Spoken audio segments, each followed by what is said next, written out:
Hello and welcome to my channel. I'm Monica and you're watching Lotta Business. In today's video, we'll have a look at buyer personas. Similarly to the previous video I did, we'll have a look at its definition, why is it good for a company, and also derive a few step method through which you can create your own buyer personas. So let's jump into it then. Starting off with, what is a buyer persona and why should a company create them? The buyer persona is a fictional character who is a part of your target market and is a type of user you might have or want to attract. Having buyer personas enable companies to visualize their core target groups. Many large companies use more than one buyer personas. These personas usually have a description associated with them which contains their name, age or age range, income, education, location, roles both in personal and professional settings, their goals, challenges they might face, and usually a story of their background. And also, one of the most important things is to have their pain points, to which your product or service might be the solution. These buyer personas can prove to be very useful when you're adding new features to your product or service. You can ask yourself, or companies can ask themselves, whether the new feature that you're adding would make your persona happy. Would he or she use it? And if she would, great, go ahead and do it. If he or she wouldn't, then it might be a good chance to go back to the drawing board and rethink your new feature. Now that we know how might one define a buyer persona, let's look at a few step model that you can use to create your own. In the first step, you need to find your target market. In my previous video, which I have linked down below, I've talked about how you can find your target market, so go check that out, and once you've done that, follow the rest of these steps. The second step is to identify customer pain points. This step is quite straightforward. Find out what problems do your target market have, what's holding them back from success. The easiest way to find this out is to listen to your audience.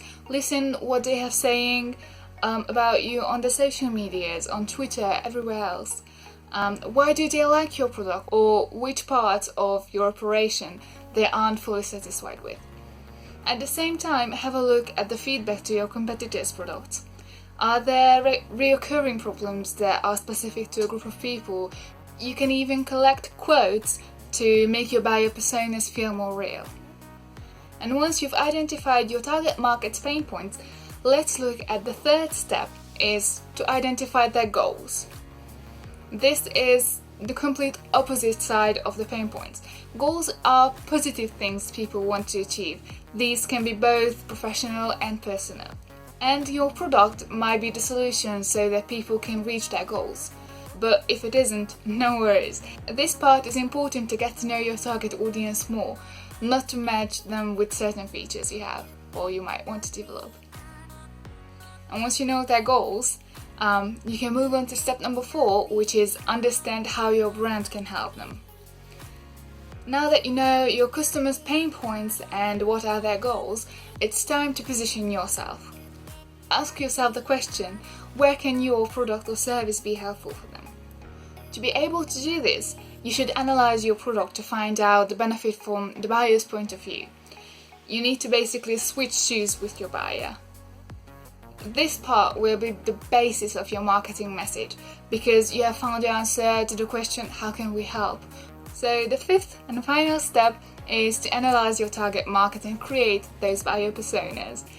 Now is the time to look for common characteristics your target audience has and group them together. This way you'll have basically the basics for your buyer persona, and this will be general, like men in their 20s who live in urban areas and likes specialty coffees and own a dog. So this is basically the baseline of your buyer persona. Now, taking that data, you can create a person that has a name and the characteristics are more defined. Give your buyer persona a name like John, a job title who is a barista, for example, and other characteristics that would fit into this group. Also include his pain points and goals to have a fuller picture. And also you can add in the quotes you have collected from your research previously. A side note here, not all people will match exactly your buyer persona, but this persona is representative of a group of customers you have and is enabling you to think about them in a more humane way. And to be honest, it's easier to talk to a person, even if he's fictionary, than a set of data when creating a brand message. So that was it for today's video. I hope you've enjoyed. If you did, give this video a massive like and subscribe for more. I upload a new video each week, so hit the bell icon to get notified every time I upload. Thanks for watching. See you in the next one. Bye! If you like my videos and are in need of help in candy marketing, don't be shy to reach out. Look at my services page at lottabusiness.com. You can find this page also linked down below.